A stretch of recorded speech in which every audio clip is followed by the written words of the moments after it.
Hi everybody and welcome back to the hardreset.info channel.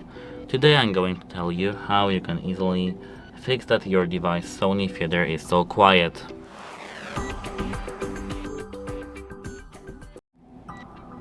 So here we do have the speaker itself, and now to fix that your speaker is so quiet, you have to first click plus here until you think that this is the maximum volume level.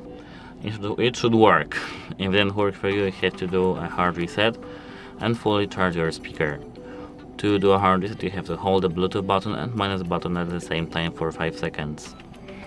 If that didn't work for you, you have to contact device support because your device may be broken. That's it, hope it helps you, and goodbye!